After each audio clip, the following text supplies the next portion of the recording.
I feel like if this was Cerebro, today it would be called like Cerebra.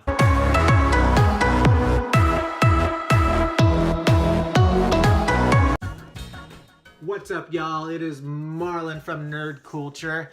I'm gonna talk today about invisible powers and invisible illnesses because I was on this panel thanks to Melissa Howland, who pretty much put on Cerebro and called together all the special mutants and nerds with these invisible illnesses in the nerd community.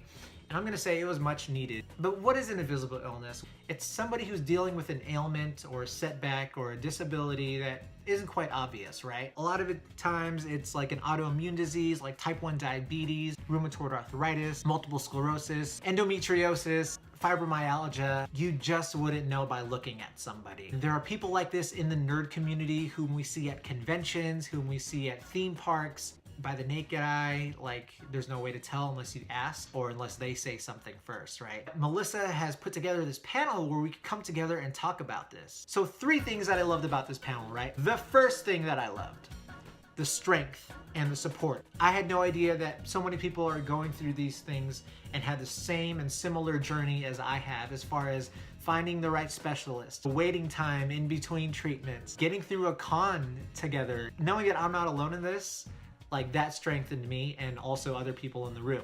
It is so necessary and relevant. Like just being in this panel, I'm like, why haven't we done this before? I've never seen a panel like this on any con programming. Personally, like I suffer through conventions. What I have to wear, I have to plan ahead because like I overheat.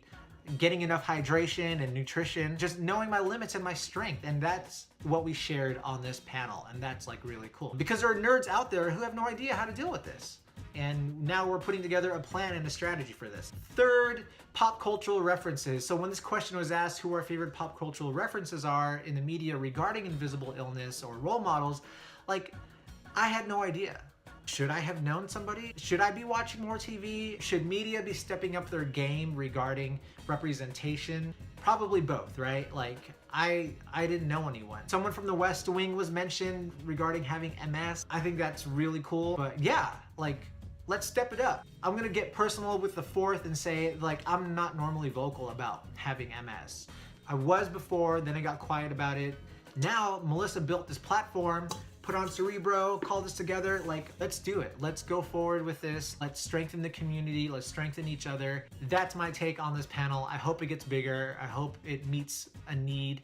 And I'm super thankful just to be on it. If you guys have any questions or comments, or if you know anybody who's going through the same type of journey, please feel free to reach out. We are here for this purpose exactly. All right, guys, thanks.